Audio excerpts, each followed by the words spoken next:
உமக்காக தான் வாழ்கிறேன், உம்மைத்தான் நேசிக்கிறேன். அப்பா உமக்காக மட்டும்தான்ப்பா மட்டுமே நான் செய்யறோம்ப்பா. இனிமே என்னமெல்லாம் ஒப்பு கொடுக்கிறோம்ப்பா. ஏக்கமெல்லாம் உம் சித்தம் செய்வதுதானே.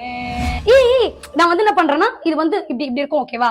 அந்த ஒரு மியூசிக் வரும்ல, ரொம்ப அழகா done done done music, slow மோ இப்படி விட்டுட்டு என்ன பண்ணுவோம், ஆக்ஷன் பண்ணுவார், ஒரு லுக் விடும் கண்டிப்பா. ஆமா சரியா, ஓகேவா? அது மாதிரி ஓகேவா? அந்த டைம் வந்து ஒரு ஹீரோ லுக் வரும். சோ அது ரொம்ப நல்லா இருக்கும். அது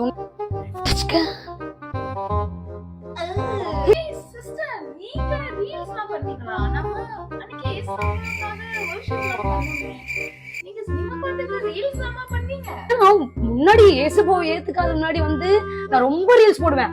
இப்ப வந்து ஏசப்பாவை ஏத்துக்கு வந்து டெய்லி ஒரு 2 ரீல்ஸ் மட்டும் நான் போடுறேன் சினிமா பாட்டுக்கு. அதுதான்.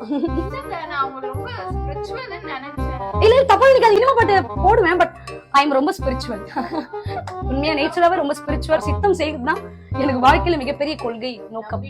1 கொரிந்தியர் 6ஆம் அதிகாரம் 19ஆம் வசனம் பாருங்க. உங்கள் சரீரமானது நீங்கள் தேவனாலே பெற்றும், யாரால பெற்றிருக்கீங்க? தேவனால பெற்றிருக்கிறீங்க. உங்களில் தங்கியும் இருக்கிற பரிசுத்த ஆவியினுடைய ஆலயமா இருக்கிறது என்றும். யாருடைய ஆலயமா?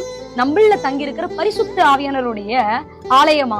நீங்கள் உங்களுடையவர்கள் அல்லவென்றும் அறியீர்களா சொல்லிட்டு 20 கிரயத்திற்கு கொல்லப்பட்டீர்களாகையால் தேவனுக்கு உடையவைகளாகிய உங்கள் சரீரத்தினால், உங்கள் சரீரம் சினிமா பாட்டுக்கு போட்டு ஆடி அடுத்தவங்க மயங்கணுன்றதுக்காக உங்கள் சரீரத்தை தேவன் உங்களுக்கு கொடுக்கல. அங்க யாரு வாசம் பண்ணணுமா? பரிசுத்தாவின் வாசம் பண்ணணும், அது மாத்திரம் கிடையாது. ஆக தேவனுக்கு உடையவளாகிய உங்கள் சரீரத்தை, உங்கள் சரீரம் தேவனுக்கு உடையது. உங்கள் ஆவியிலும் யாரை மகிமைப்படுத்துங்க? தேவனை மகிமைப்படுத்துங்க. நீங்க யாருன்றது உங்களுடைய ஃபேம தெரியப்படுத்த வேண்டாம். ஆண்டவர் யார் என்பதை உங்கள் மூலம் வெளிப்படுத்துங்க. நிறைய பேர் நான் பார்த்திருக்கிறேன், எனக்கு தெரிஞ்சவங்க ஆண்டவருக்கு நல்ல ஆராதனை செலுத்துவாங்க, பட் சினிமா பாட்டுக்கு ரீல்ஸ் பண்றவங்கள பார்த்திருக்கேன். கிறிஸ்தவ பிள்ளைங்க மத்தியில நிறைய இருக்கு. உங்களை தேவ சித்தத்தை செய்யறதுக்கும் தேவனை மகிமைப்படுத்துறதுக்கும் கர்த்தர் தெரிந்து கொண்டிருக்கிறார். இந்த வேலை மனம் திரும்புங்க ப்ளீஸ்.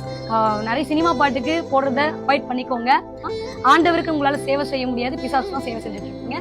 லாஸ்ட்ல எங்க தான் போகணும்? நரகத்துக்கு தான் போகணும். ஏன்னா சரீரம் கர்த்தருக்குரியது. பாதுகாத்துக் கொள்ளுங்க. கர்த்தர் உங்களை ஆசீர்வதிப்பார். God bless you.